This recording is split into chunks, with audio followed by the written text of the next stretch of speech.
से नहीं हूँ, एजुकेशन के फील्ड से नहीं हूँ। मैं एक कलाकार हूँ, एक आर्टिस्ट हूँ, एक क्रिएटिव इंसान हूँ। और आप लोग बेहतर जानते हैं एजुकेशन के बारे में। इतने साल से आप एजुकेशन चला रहे हैं। पिछले कुछ साल से मेरा अनुभव हुआ है, चूंकि मैंने कुछ फिल्में की हैं। एक फिल्म थी तारे ज़मीं पर, और अभी हाल ही में मेरी जो फिल्म आई है 3 इडियट्स, ये दोनों फिल्में एजुकेशन के टॉपिक पर हैं। तो लिहाजा मैं इस वजह से मैंने काफ़ी रिसर्च की एजुकेशन के ऊपर, और कुछ चीज़ें मेरे सामने आई हैं और वो चीज़ें मैं आपके सामने रखना चाह रहा हूँ। आज यहाँ पेरेंट्स हैं, एजुकेटर्स हैं, टीचर्स हैं, बच्चे भी हैं। हो सकता है पता नहीं मैं कितना सही बोल रहा हूँ, गलत बोल रहा हूँ, लेकिन मेरे कुछ विचार है जो मैं आपके सामने रखना चाहूँगा एजुकेशन से जो जिनका संबंध है। और वो ये कि सबसे पहले तो हर बच्चा खास होता है। ये मैंने डिस्कवर किया अपने रिसर्च में। हर बच्चा खास होता है। हर बच्चे में, हमारी तरह, आपकी तरह और हमारी तरह, हर बच्चे में कुछ ना कुछ काबिलियत होती है, कुछ ना कुछ कमजोरी होती है। मुझ में भी कमजोरी है, काबिलियत है। आप में भी कुछ ना कुछ काबिलियत और कमजोरी है, और हर बच्चे में कुछ ना कुछ कमजोरी और काबिलियत होती है। और हमें as parents, as elders, as education system, हमें हर बच्चे की खासियत को पहचानना है, उससे मदद करनी है।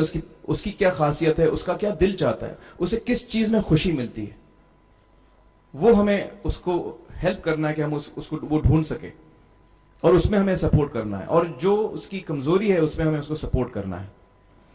मुझे अक्सर एजुकेशन इंस्टीट्यूट्स मुझे बोलते हैं कि हम हमारे स्कूल में सारे बच्चे पास होते हैं, हमारे स्कूल में सारे बच्चे फर्स्ट आते हैं, या हम जो बोर्ड एग्जाम है उसमें हमारे सारे बच्चे पास होते हैं। मुझे एक सवाल पूछना है कि हमारे कितने बच्चे खुश हैं?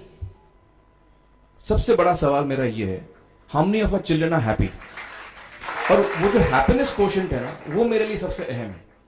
क्योंकि देखिए, पढ़ाई लिखाई तो हम सीख ही लेते हैं। जब मुझे कोई चीज सीखनी होती है तो मैं कुछ ना कुछ करके सीख ही लेता हूं। हमारी फिल्म 3 इडियट्स जब रिलीज होने वाली थी, रिलीज से पहले हमने कई स्क्रीनिंग्स रखे थे, टेस्ट स्क्रीनिंग जिसको हम कहते हैं, जिसमें कि हम ऑडियंस, जैसे आप लोग हैं, उनको बुलाते हैं, फिल्म दिखाते हैं, उनसे पूछते हैं कि फिल्म कैसी लगी। ऐसे एक टेस्ट स्क्रीनिंग हमने किया था बंबई में। एक फैक्ट्री में कारीगर लोग काम करते हैं, तो करीब 25-30 कारीगर आए थे उस स्क्रीनिंग में।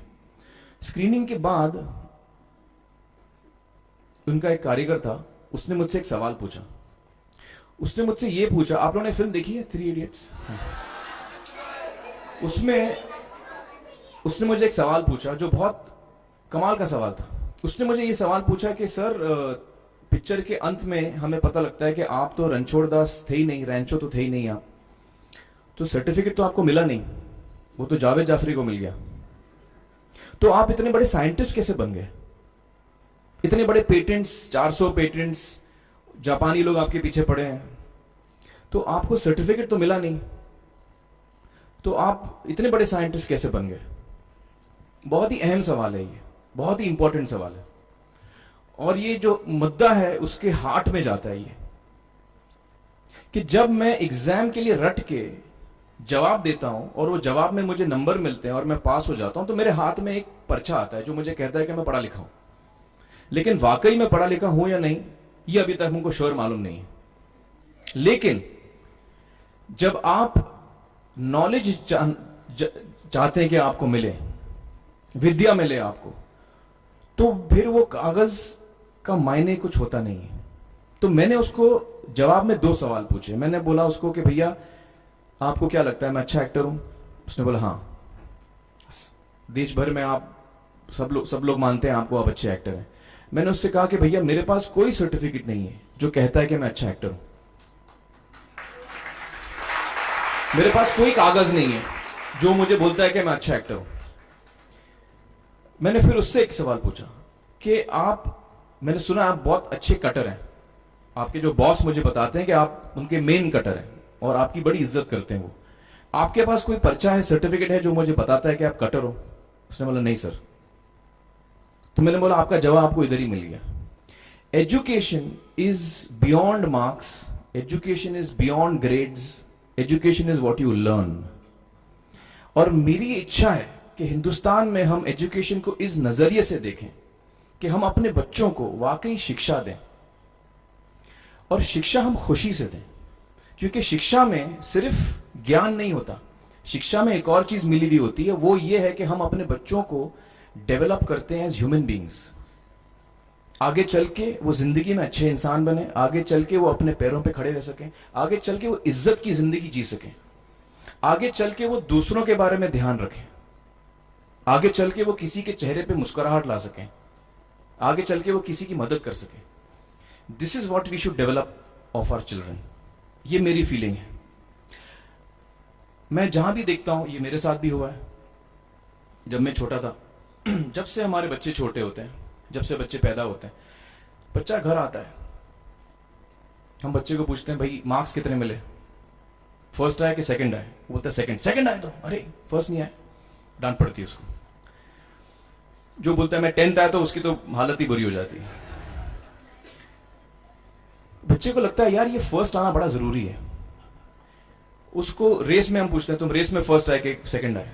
में हम उसको बचपन से, जब से वो केजी लोअर केजी में होता है, जब लोअर केजी में रेस होती है, चमचा मुंह में लगा के उसमें नींबू डाल के भागते हैं। उसमें भी हम बच्चे को पूछते हैं अरे मेरा बेटा फर्स्ट आएगा, लाओ बेटा मेरा फर्स्ट आना है। मतलब पेरेंट्स चिल्ला रहे हैं बेटा भागो, मतलब नींबू लेके भागो। तो उसमें होता क्या है कि बच्चे को लगता है कि यार ये बड़ा जरूरी है। मेरे पेरेंट्स को हमेशा, मेरे पेरेंट्स मुझे एक ही सवाल पूछते हैं, मैं फर्स्ट आया कि नहीं। उसके जहन में ये बात बैठ जाती है कि मेरे को अव्वल आना है, मेरे को कंपीट करना है, मेरे को बाकी लोग से आगे निकलना है। टीचर्स भी यही सवाल उसको पूछते हैं आमतौर पे, ये मेरे साथ हुआ है। होता क्या है कि जब वो बच्चा 21 साल का होता है तो वो बड़ा सेल्फिश हो जाता है, और उसको सेल्फिश हमने बनाया, हमारे सिस्टम ने बनाया। वो अपने बारे में सोचता है और किसी के बारे में नहीं सोचता, क्योंकि यही हमने उसको ट्रेन किया बचपन से। बचपन से हमने उसको यही ट्रेन किया कि बेटा तुम पहले आना, बाकी सब लोग को भूल जाओ।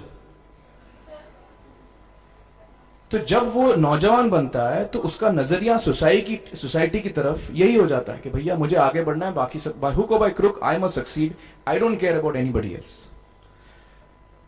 मेरा ये दिल कहता है, मेरा ये दिल चाहता है कि अगर हम जितने यहां पेरेंट्स हैं, एडल्ट्स हैं, यंगस्टर्स हैं जो कल जाके पेरेंट्स बनेंगे, अगर हम अपने बच्चों को ये सीख दें जब वो छोटे हैं, जब वो घर आए हम उसको ये सवाल पूछें, ये नहीं पूछें कि मार्क्स कितने मिले, उसको ये पूछें कि बेटा आज तुमने किसकी मदद की,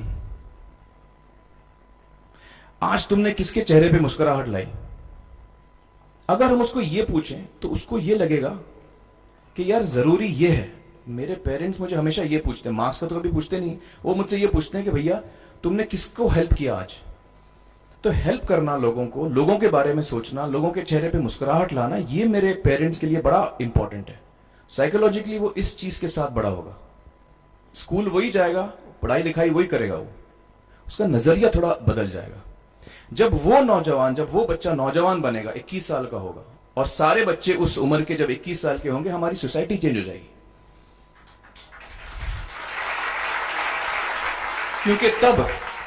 क्योंकि तब हमारी सोसाइटी में ऐसे नौजवान होंगे जो खुद के बारे में नहीं सोच रहे, दूसरों के बारे में सोच रहे।